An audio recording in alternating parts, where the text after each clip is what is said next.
جب روح زمین پر انسانی زندگی کی ابتدا تھی اور حضرت حوا کے بدن سے ایک لڑکا اور ایک لڑکی ایک ساتھ پیدا ہوتے تھے تو ان کا نکاح دوسری مرتبہ پیدا ہونے والے لڑکے اور لڑکی کے ساتھ ہو جاتا تھا۔ اس طرح سے حابیل اور قابیل دو بھائی تھے اور دونوں حضرت آدم علیہ السلام کے بیٹے تھے۔ دستور کے مطابق جب حضرت آدم علیہ السلام نے قابیل کا نکاح اجزا کے ساتھ جو کہ حابیل کے ساتھ پیدا ہوئی تھی اس کے ساتھ کرنا چاہا اور افنیما کا نکاح قابیل کے ساتھ کرنا چاہا جو کہ حابیل کے ساتھ پیدا ہوئی تھی، تو اس بات پر قابیل کو اعتراض ہوا اور اس نے کہا کہ اس کا نکاح حابیل کے ساتھ ہونے والی لڑکی کے ساتھ ہو۔ حضرت آدم علیہ السلام نے اس کو سمجھایا کہ اللہ تعالیٰ کا یہ دستور ہے کہ ایک ساتھ پیدا ہونے والوں کا نکاح آپس میں نہیں ہو سکتا، وہ بہن بھائی ہیں، لیکن پھر بھی قابیل نے ضد کی۔ اس پر حضرت آدم علیہ السلام نے فرمایا کہ تم دونوں قربانی کرو، اللہ تعالیٰ جس کی قربانی قبول فرمائے گا تو اسی کا نکاح اجزا سے ہوگا۔ چنانچہ اس وقت اس دور میں قربانی کا طریقہ یہ تھا کہ اپنی اپنی قربانی پہاڑ کے اوپر رکھ دی جاتی تھی، اس لیے اس طرح سے قابیل نے گیہوں کی کچھ بالیاں پہاڑی پر رکھ دی اور حابیل نے ایک جانور پہاڑی پر چھوڑ دیا۔ پھر کیا ہوا کہ پہاڑ سے آگ برسی اور حابیل کی قربانی منظور ہو گئی۔ یہ دیکھ کر قابیل کو بہت غصہ آیا اور اس نے ٹھان لیا کہ اب میں نے حابیل کو مارنا ہے۔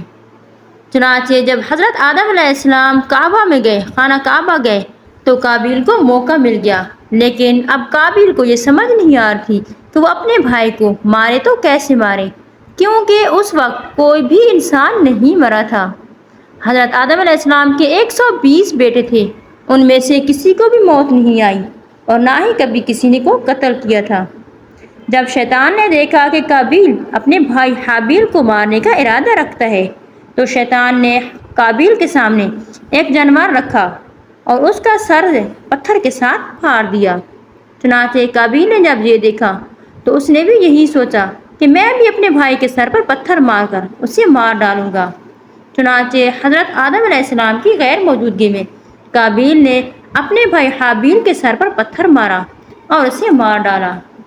اب قابیل کو سمجھ نہیں آ رہی تھی کہ اپنے بھائی کی لاش کا کیا کرے۔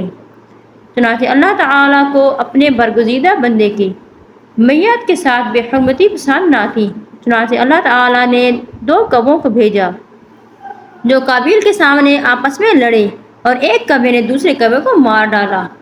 اور پھر کیا ہوا کہ جب مر گیا کبا تو زندہ کبے نے مردہ کبے کو زمین میں گڑھا کھود کر دفنا دیا۔ جب قابیل نے دیکھا تو اسے ملامت ہوئی کہ میں اتنا بھی نہ کر سکا، چنانچہ اس نے زمین کا گڑھا کھودا اور اپنے بھائی کی میت کو اس گڑھے میں دفن کر دیا۔ حضرت آدم علیہ السلام اور حضرت حوا علیہ السلام جب واپس آئے تو حابیل کو نہ پا کر بہت پریشان ہوئے۔ ایک رات جو ہوا کہ حضرت آدم علیہ السلام سو رہے تھے اور انہیں خواب میں اپنے بیٹے کی آواز آئی اور وہ پریشان ہو گئے۔ جب اٹھے تو حضرت جبرائیل علیہ السلام آئے اور حضرت آدم علیہ السلام اور حضرت حوا علیہ السلام کو حضرت حابیل کی قبر پر لے گئے۔ حضرت آدم علیہ السلام نے جب حابیل کی قبر کھودی تو اپنے بیٹے کا سر دیکھا جو تن سے جدا تھا۔ وہ بہت روئے اور اپنے بیٹے کو وہاں سے نکال کر ایک تابوت میں ڈالا اور اپنے گھر لے آئے۔ کہتے ہیں کہ قابیل بہت ہی خوبصورت تھا، لیکن اپنے بھائی کو مارنے کے بعد وہ بدصورت ہو گیا۔ پھر شیطان نے قابیل کے دل میں یہ بات ڈالی کہ حابیل کی قربانی اس وجہ سے قبول ہوئی کہ وہ آگ کی پوجا کرتا تھا، چنانچہ قابیل نے بھی آگ کی پوجا شروع کر دی۔